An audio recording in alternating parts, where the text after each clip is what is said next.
di channel YouTube Dinas Sosial Oku Timur. Kali ini kita ada di Dinsos Menjawab edisi Juli 2022 bersama saya Anissa Pratiwi.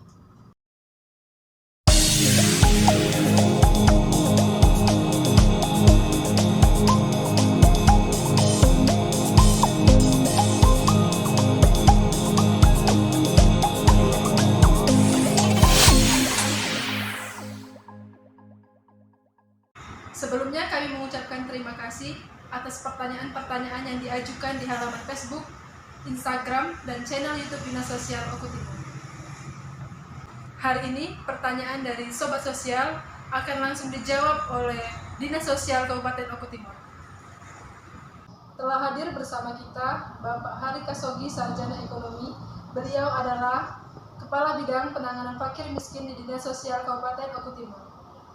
Selamat siang Bapak, apa kabar? Selamat siang, alhamdulillah sehat. Terima kasih sudah menyempatkan waktunya untuk hadir di Dinsos Menjawab edisi Juli 2022. Baik Bapak, langsung saja. Ini ada pertanyaan dari laman Facebook Dinas Sosial Oku Timur dari Irhandi Pauzi. Assalamualaikum, izin bertanya. Saya selaku Kades Desa Surabaya, Madang Suku 3. Bagaimana cara mendaftarkan warga untuk mendapatkan bantuan PKH? Mohon untuk tanggapannya Bapak. Assalamualaikum warahmatullahi wabarakatuh. Di sini saya selaku Kepala Bidang Penanganan Fakir Miskin Dinas Sosial Kabupaten Oku Timur mencoba menjawab pertanyaan dari salah satu kepala desa di Kabupaten Oku Timur, yang tepatnya di Desa Surabaya, Kecamatan Madang Suku 3. Beliau di sini ingin menanyakan bagaimana caranya mendaftar, ingin masuk daftar penerima PKH, bantuan penerima PKH. Begini Pak Kades, perlu saya jelaskan bahwasanya untuk program bantuan PKH ini sebenarnya tidak bisa mendaftar Pak Kades. Tapi perlu saya jelaskan di sini, Pak Kades perlu sekali, makanya silakan berkoordinasi langsung ke dinas sosial ataupun melewat dinas sosial. Sekali lagi di sini dijelaskan bahwa warga Bapak itu Bapak masukkan dulu di data di TKS warga Pak Kades. Nah, di mana di TKS itu ya yang pengelolanya puskesmas yang Pak Kades bentuk sendiri. Nah, dari situlah, karena puskesmas itu yang tepatnya puskesmas yang Bapak bentuk kemarin, disitulah gerbang utama untuk kita dinas sosial mengajukan seluruh bantuan sosial. Nah, kalau data warga Bapak sudah termasuk di TKS, insya Allah itu masuk daftar tunggu untuk calon penerima bantuan. Tapi di sini kami dinas sosial juga tidak bisa memastikan Pak Kades. Karena apa? Karena bantuan PKH itu bantuan untuk keluarga yang sangat miskin dan sangat juga bersyarat. Nah, kewenangan kita kabupaten kota ini hanya sebatas untuk mengajukan data. Tapi kalau untuk perluasan, penambahan untuk calon penerima bantuan, itu sepenuhnya kewenangan dari Kementerian Sosial Republik Indonesia yang di Jakarta. Begitu Pak Kades. Baik Bapak, kita langsung ke pertanyaan selanjutnya. Ada beberapa pertanyaan lagi yang masuk di laman media sosial kami. Pertanyaannya hampir sama dengan pertanyaan sebelumnya, tetapi apakah ada syarat tertentu untuk mendapatkan program bantuan pemerintah? Pertanyaan ini berasal dari halaman Facebook kami yang bernama THEE. Terima kasih. Mohon tanggapannya Bapak. Baiklah, terima kasih. Kembali saya ingin sedikit menjawab pertanyaan dari saudara atau saudari TCT itu tadi. Dia mempertanyakan bagaimana cara mendaftar jadi penerima bantuan PKH dan apakah ada syarat-syarat khusus agar bisa masuk jadi penerima program bantuan PKH. Sini Mbak atau adik TCT. Jadi sekali lagi saya jelaskan bahwa program PKH itu tidak bisa mendaftar secara pribadi langsung. Jadi Ibu Siti harus menemui ada petugas dari desa di desa setempat yang namanya puskesmas. Disitulah Mbak atau adik TCT itu bawa persyaratannya di situ untuk mendaftar. Tolong Pak, Bu, yang apa petugas puskesmasnya tolong masukkan nama saya di program apa di basis data terpadu. Jadi data kesejahteraan sosial itu namanya di Kementerian Sosial. Jadi setelah nama ibu masuk, nama keluarga ibu masuk, itu nanti bukan kami juga yang menentukan apakah ibu penerima PKH, penerima BPNT, itu semuanya kewenangan dari Kementerian Sosial. Jadi sebatas di sini ya kewenangan kami cuma hanya mengusulkan. Selanjutnya bantuan sosial PKH itu perlu ibu ketahui juga atau adik ketahui bahwanya bantuan sosial PKH itu bantuan bersyarat yang di dalamnya harus ada ibu hamil, kalau ada ibu hamil, ibu nifas, ibu menyusui, anak-anak sekolah yang masih sekolah, dan ada disabilitas seperti itu ibu. Jadi tapi yang utama sekali ibu memang benar-benar berasal dari keluarga yang sangat tidak mampu ibu, agar memang benar program itu tepat sasaran seperti itu ibu. Jadi kalau ibu merasa memang benar-benar merasa tidak mampu, ya silakan bu ajukan ke puskesmas setempat, karena kewenangan puskesmas itu sudah diberikan akses langsung untuk memasukkan data ke data kesejahteraan sosial itu ibu. Begitu ibu. Baik sobat sosial, kita review kembali dari 2 pertanyaan yang telah diajukan. Intinya untuk mendapatkan bantuan program pemerintah, warga harus memastikan bahwa datanya terdaftar di data DTKS yang ada di desa masyarakat ketinggalan. Begitu Pak Hargasogi? Oke, ya benar. Mungkin biar warga yang lebih dipahamkan lagi, Mbak ya. Jadi desa itu sudah ada puskesmas sejak dari tahun 2019. Jadi puskesmas itu sudah diberikan kewenangan ini Mbak. Mereka sudah diberikan kewenangan untuk bisa mengelola akses ke SIKNJ namanya. Akses SIKNJ itu yang isinya ada di TKS di situ. Makanya jadi kalau warga sudah terdata, insya Allah dia masuk ke daftar tunggu penerima bantuan, tapi belum langsung semerta-merta mereka dapat seperti itu. Jadi masih menunggu seperti itu. Ada perluasan dari Kementerian Sosial seperti itu. Baik Pak Hargasogi, terima kasih banyak atas tanggapan dari pertanyaan-pertanyaannya. Semoga informasi yang diberikan oleh Pak Hargasogi menambah pengetahuan masyarakat luas. Baik Bapak Hargasogi, ini ada 2 pertanyaan lagi dari sobat sosial. Yang pertama dari Ibu Yeni Apriza. Assalamualaikum, bagaimana cara menjadi anggota PKH? Sudah sering melapor ke RT dan kelurahan dengan disertai berkas, tapi sampai sekarang belum terdata. Saya ingin menjadi anggota PKH supaya anak-anak saya yang bersekolah mendapatkan kartu KIP buat biaya sekolah mereka. Mohon bantuannya. Di sekitar tempat saya tinggal, yang mendapatkan bantuan PKH dan anak-anaknya yang mendapatkan kartu KIP, kehidupan ekonomi mereka lebih layak dari saya. Begitu juga dalam tempat tinggal. Mohon solusinya dan bantuannya Bapak. Dan yang kedua, ada dari sobat sosial, Ibu Eza. Assalamualaikum, kami dari Desa Praca. Mohon infonya mengenai masalah data PKH dan BPNT. Pertama, bagaimana data PKH dan BPNT yang sudah mampu digantikan dengan yang pantas menerima bantuannya? Sebab di desa kami pernah kami data yang layak menerima bantuan, malah yang keluar data yang lama. Jadi di sini kami sebagai perangkat desa selalu dikejar-kejar masyarakat Bapak. Mohon bantuan, mohon informasinya. Dan yang kedua ada pertanyaan lagi, bagaimana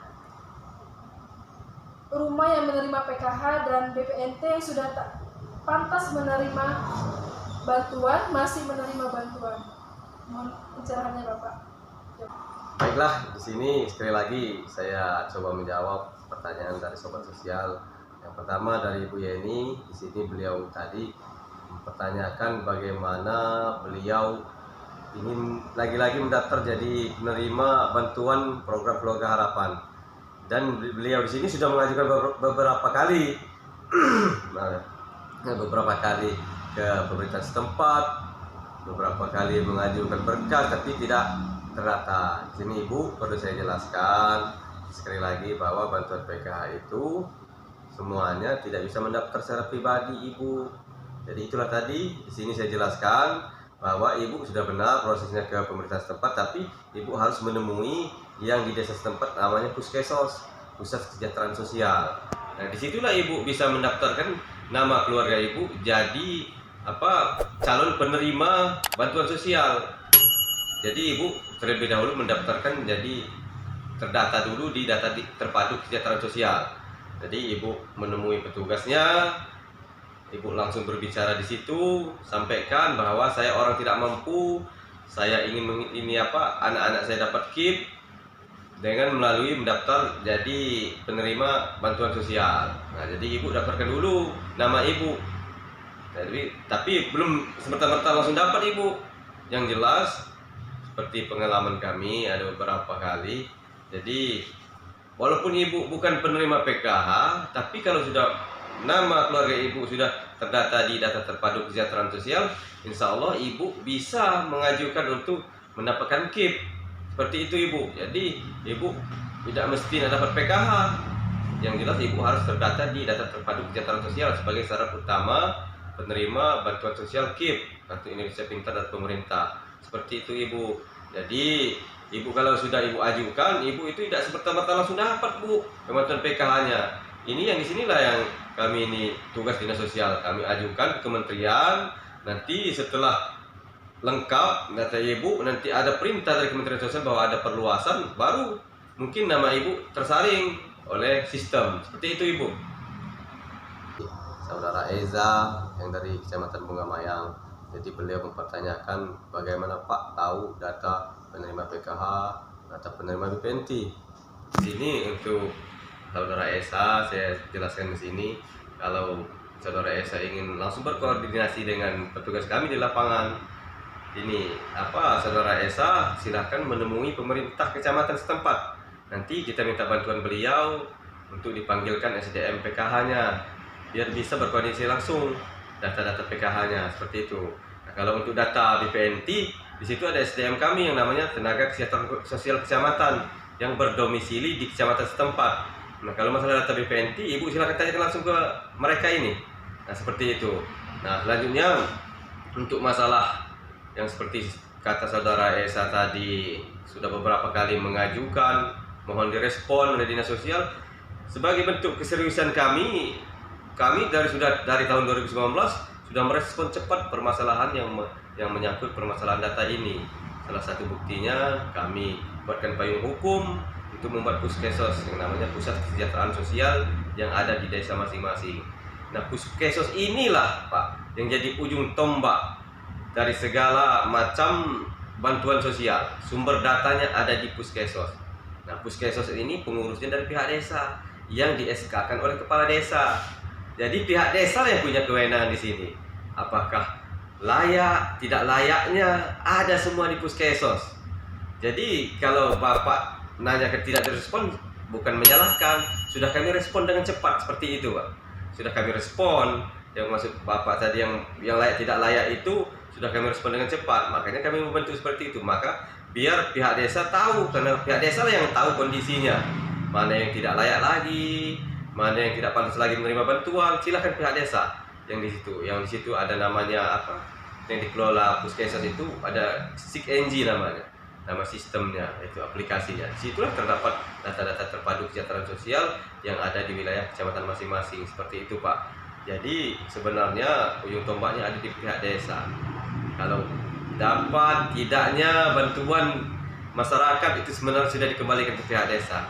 Karena yang selama itulah yang jadi permasalahan di se-Indonesia, bukan hanya di kabupaten kita saja. Seperti itu saja Pak. Mungkin itu saja jawabannya. Mudah-mudahan bisa sedikit memberikan pencerahan untuk Bapak. Seperti itu Pak ya. Terima kasih. Baik Bapak Ari Prasogi, pertanyaan dari Sobat Sosial sudah Bapak tanggapi dengan informatif. Apa Bapak ada tambahan? Baiklah, di sini sekali lagi saya jelaskan bahwa inti dari segala permasalahan data ini sebenarnya sudah kami serahkan sepenuhnya ke Pusat Kesejahteraan Sosial yang ada di desa masing-masing. Jadi bukan masalah data lama kami ajukan masih keluar itulah bukan. Itu ada kewenangan dari masyarakat, kewenangan dari pihak desa yang puskesos bentukan kepala desa. Jadi mereka yang berhak di situ menentukan bahwa ini layak, tidak layaknya lagi ada di pihak desa.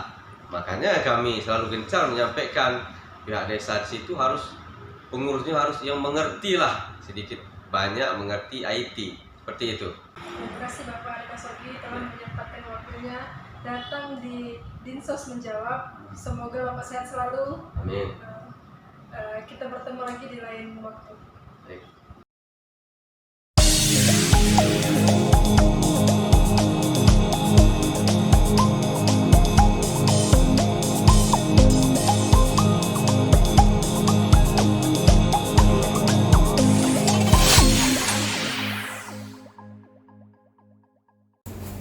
Halo Sobat Sosial, selanjutnya kita beralih ke pertanyaan berikutnya.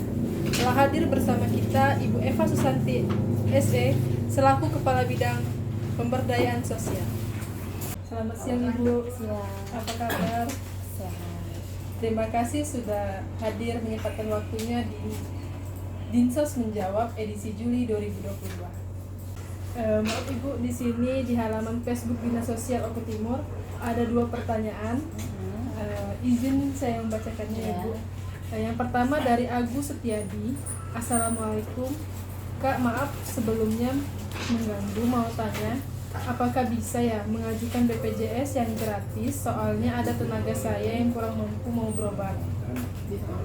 Dan yang kedua dari Saudara Septa G. Saputra.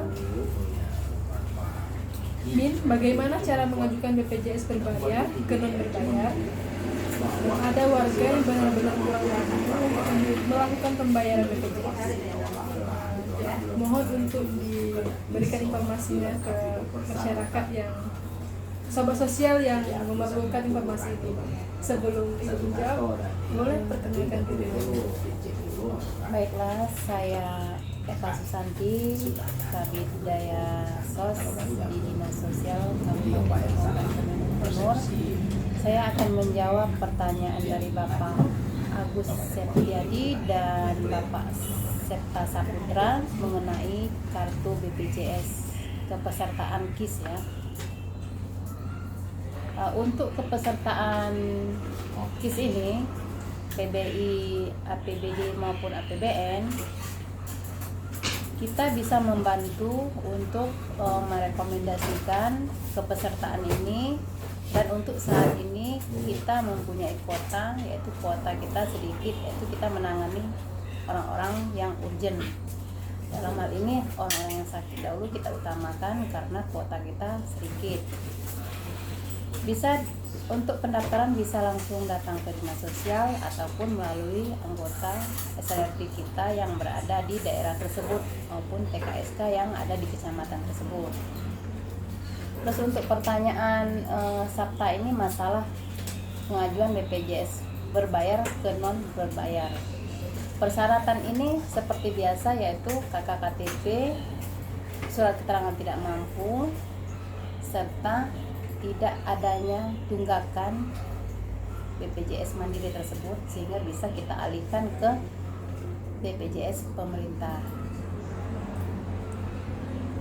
Mungkin itu saja yang bisa kami jawab.